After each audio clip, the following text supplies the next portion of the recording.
Musdalifah. Saya akan membawakan materi pembelajaran BIPA yang berjudul mengemukakan istilah bahasa Bugis dan Makassar dengan baik dan tepat. Tahukah kalian di Indonesia itu beragam jenis suku, budaya, dan bahasa? Indonesia dikenal akan keberagamannya. Di Sulawesi Selatan ada yang dinamakan suku Bugis dan suku Makassar.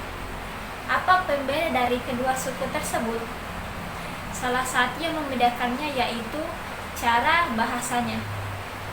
Pada bahasa Makassar, kata makan disebut dengan kata nganre. Nah, dalam bahasa Bugis disebut manre. Contoh lain, jika kita mengajukan pertanyaan pergi kemana dalam bahasa Indonesia, tapi jika kita menggunakan bahasa Makassar, kita akan menggunakan kata lampa kemai. Dalam bahasa Bugis kita menggunakan kata lokatega.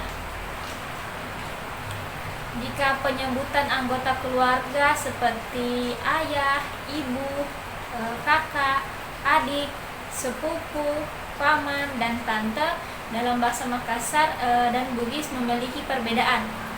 Yang pertama, kata ayah dalam bahasa Makassar disebut bapak atau tekta. Dalam bahasa Bugis disebut ambo atau bapak.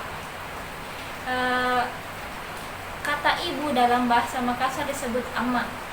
Sedangkan kata Bugis disebut indo. Kata adik dalam bahasa Makassar disebut andi. Jika bahasa Bugis disebut andri. Kata paman dalam bahasa Makassar disebut dengan kurina, dan dalam kata bahasa Bugis disebut amure. Jika kata tante disebut kata tanta dalam bahasa Makassar dan inaure dalam bahasa Bugis. Kata kakek dalam bahasa Makassar disebut dengan dato, dan jika di bahasa Bugis kita sebut dengan lato. Sedangkan kata nenek pada bahasa Makassar disebut nenek, sedangkan bahasa Bugis disebut nenek.